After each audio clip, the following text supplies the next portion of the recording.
जय Hind to all. आज मैं आप सबके साथ एक ऐसा वीडियो बनाने वाली हूँ जो एब्सोल्युटली क्रिटिकल है अगर हमको सक्सेस या ग्रोथ माइंडसेट के ऊपर जाना है। कई बार ऐसा लगता है कि अरे हम कैसे बताएं, बच्चे कुछ कर नहीं रहे हैं। हमको कई बार खुद भी लगता है यार जाने दो, ये अपने से होगा ही नहीं।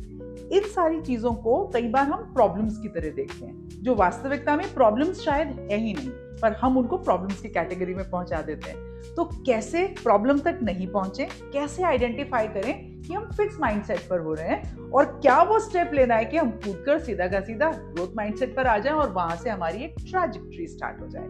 जय हिंद, मैं Sapna Agarwal from I big wonder.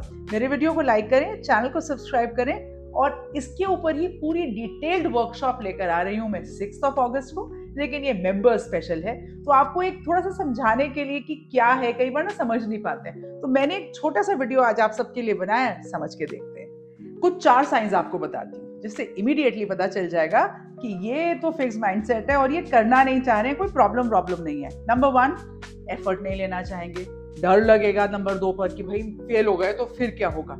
फिर उनको लगेगा अरे इतना मुश्किल है, कौन करके देखे, छोड़ो। और तीसरा, चैलेंज को एक्सेप्ट नहीं करना। ऐसा लगता है मुझे चैलेंज क्यों दे दिया, एक्चुअली अंदर अंदर वो अवॉइड करना चाह रहे हैं। इसको थोड़ा कुछ एग्जाम्पल से समझते हैं। बहुत सरल तरीका है। एक बड़ा ही बदनाम सा सब्जेक्ट है जिसको कहते हैं कि भाई मैथ से मुझे डर लगता है। अब यहाँ पर मैथ से डर लगता है या मैथ्स की किसी प्रॉब्लम या किसी पर्टिकुलर टाइप ऑफ क्वेश्चन से डर लग रहा है? वही 3-4 चीजों को वापस करके देखिए। चैलेंज नहीं लेना चाह रहे हैं, डर लग रहा है गलत हो जाएगा तो क्या हो जाएगा, कौन ही करे तो मेरे समझ ही नहीं आ रहा है। एक दूसरा एग्जाम्पल लीजिए। मैं सबके सामने पब्लिकली गा नहीं सकते, मुझे गाना नहीं आता है। यहाँ पर क्या फिक्स माइंडसेट है? वो अपने आप को कंपेयर कर रहे हैं किसी सुपरहिट गायक या गायिका के साथ और कहते हैं कि उनके जैसा बराबर नहीं है, जबकि डिमांड केवल गाना गुनगुनाने की है। नंबर 2, कौन ही गाए, गाना मुझे पसंद ही नहीं है। नंबर 3, अगर अच्छा नहीं गाया तो सब मेरा नाम रखेंगे। तो यहाँ पर प्रॉब्लम गाने या ना गाने की नहीं है, एफर्ट की। आपको समझ में आया? एक और तीसरा एग्जाम्पल ले लेते हैं कि मुझे कुकिंग नहीं आती है। अब अगर मैंने खाना बनाया और वो अच्छा नहीं बना तो सब मेरा नाम रखेंगे, इससे अच्छा जाने दो, कौन बनाए।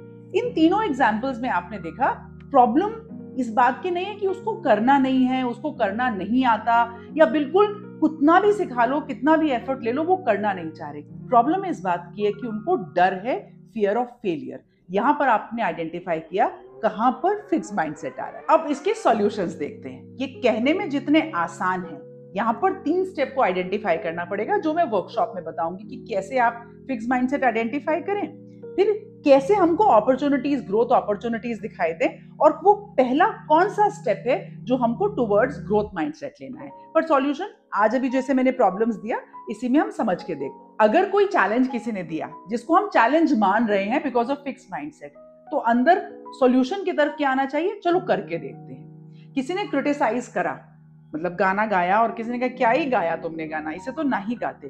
तो यहाँ पर एक फीडबैक मिला कि मुझे किस टाइप का गाना गाना चाहिए जो नेचुरल तरीके से निकल जाए। गायक कई बार क्या गलती करते हैं, वो ऐसा टिपिकल गाना उठाते हैं जो अच्छे होनहार गायक भी नहीं गा पाते।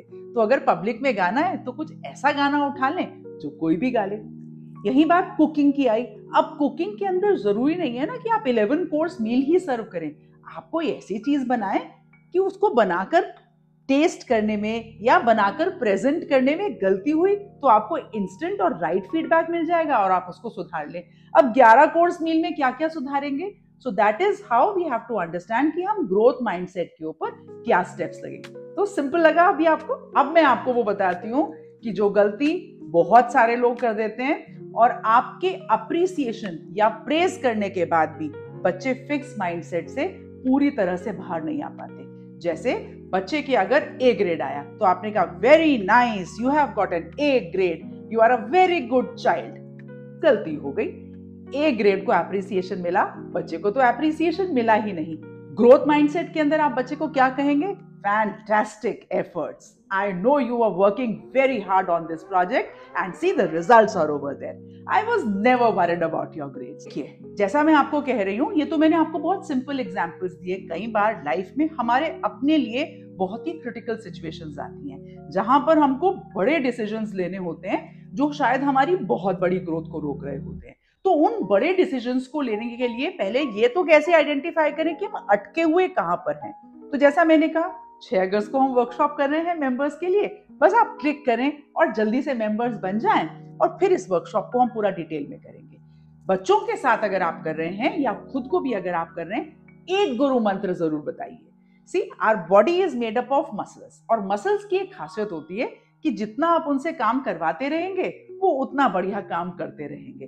तो treat the brain also like a muscle, और ब्रेन को हमेशा कुछ ना कुछ चैलेंजिंग चीजें देते रहें। मैं हमेशा कहती हूँ that everybody has a right to say I will wonder.